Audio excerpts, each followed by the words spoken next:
एक जंगल बहुत सरसब्ज और सुंदर था। इसमें तमाम परिंदे खुशी खुशी रहते थे।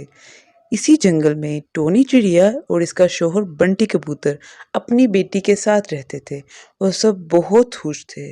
एक दिन किसी हादसे में टोनी चिड़िया का शौहर बंटी मर जाता है। उस दिन से टोनी चिड़िया बहुत परेशान रहने लगती है। कुछ दिन गुजरते हैं तो इनके घर में राशन भी खत्म होने लगता है और फिर हिम्मत करके टोनी चिड़िया घर के लिए खाना लेने बाहर जाती है और कहती है, मेरी बेटी, घर में खाने को अब कुछ नहीं। मैं ज़रा बाहर जाकर कुछ अनाज ले आऊं। हो सकता है कि मुझे कुछ देर लगे। तुम ऐसा करना कि घर पर ही रहना, कहीं बाहर ना निकलना, वरना बहुत मुश्किल का सामना करना पड़ेगा। मेरा इंतज़ार करना, मैं जल्दी शाम तक वापस आ जाऊंगी और अपने घर से बाहर ना निकलना। ठीक है माँ, मैं बाहर नहीं जाऊंगी, मैं घर ही आपका इंतज़ार करूंगी।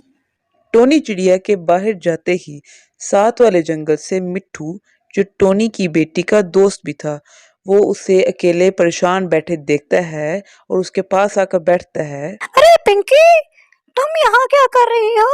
चलो बाहर चलकर खेलते हैं। जब से तुम्हारे पापा का देहांत हुआ है तुम खेलने के लिए नहीं आती। नहीं मिट्टू, मैं बाहर नहीं जाऊंगी। मेरी माँ ने मुझे घर से बाहर जाने से मना किया है। वो शाम को वापस आ जाएंगी, फिर मैं कल तुम्हारे साथ खेलने जाऊंगी। अरे पिंकी, तुम अपनी माँ को ना बताना कि तुम मेरे साथ बाहर गई थी। और वैसे भी जब तक तुम्हारी माँ वापस आएगी हम खेल कर वापस आ चुके होंगे, तो फिर उन्हें कैसे पता चलेगा कि हम खेलने गए थे। वैसे भी हमने शाम से पहले पहले खेल कर वापस आ जाना है। चलो मेरे साथ, बहुत मजा आएगा। चलो चलते हैं, कुछ नहीं होता।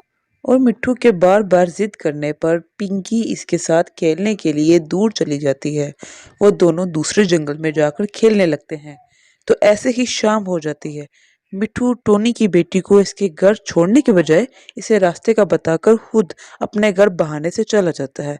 पिंकी फिर घर वापस पहुंच नहीं पाती और वो जंगल में खो जाती है और घबराहट में बैठकर रोने लग पड़ती है। इतने में एक उल्लू उसे परेशान देखकर उसके पास आकर बैठता है और पूछता है कि तुम कौन हो और कहाँ से आई हो, तुम्हारे साथ कोई मसला है। चिड़िया उसे रोकर अपनी सारी परेशानी बताती है कि मैं अपने दोस्त के साथ इस जंगल में खेलने आई थी और वो मुझे यहाँ अकेला छोड़कर खुद अपने घर चला गया और मैं फिर अपने माँ बाप से दूर हूँ। तो उल्लू उसे कहता है कि अब रात बहुत हो गई है, तुम मेरे घर चलो, सुबह होते ही मैं तुम्हें तुम्हारे जंगल में ले जाऊंगा, तुम अपने माँ बाप से मिल भी लेना। ये कहकर उल्लू अपने काम से बाहर चला जाता है और चिड़िया आराम करती है। दूसरी तरफ टोनी, जो अनाज की तलाश में दूसरे परिंदों से बात करती है कि इस जंगल में तो कहीं भी अनाज या फल नहीं मिल रहे, क्या बात है, वो कौवे और कबूतर से भी पूछती है। कबूतर भैया, मैं बहुत परेशान हूँ। मुझे इस जंगल में कहीं भी खाने की चीजें नहीं मिल रही। मैंने सारे दरख्त भी देख लिए, कोई फल भी नहीं है। पिंकी घर पर भूखी बैठी है। परेशान ना हो टूनी बहना, हम सब भी यही बातें कर रहे थे कि अब तो जंगल में अनाज खत्म हो गया है। टॉनी, साथ वाले जंगल में चलते हैं। वहां से हो सकता है हमें कुछ भोजन मिल जाए और रात होने से पहले हम वापस भी आ जाएंगे। ठीक है, चलो चलते हैं। टोनी को साथ वाले जंगल से अनाज मिल जाता है और बाकी परिंदे भी अपने लिए अनाज इकट्ठा करने लग पड़ते हैं। इतने में उन्हें रात हो जाती है। फिर अचानक कौवे और टोनी को एक साथ वाले घर से आवाज आती है। वो दोनों उड़कर उस घर की तरफ जाते हैं और कोशिश करते हैं सुनने की कि ये किसकी आवाज है। टोनी को शक होता है कि उसकी बेटी पिंकी की आवाज है। फिर वो उस घर के अंदर जाते हैं। अरे पिंकी बेटा, तुम यहाँ कैसे? तुम्हारी माँ तो कह रही थी कि तुम घर पर इसका इंतजार कर। पिंकी अपनी माँ को रो रो कर सारी बात बताती है और उससे माफ़ी भी मांगती है कि वो दोबारा कभी किसी की बातों में आकर ऐसी गलती नहीं करेगी। इतने में उल्लू वहां आ जाता है और टोनी चिड़िया को सारी बात बताता है।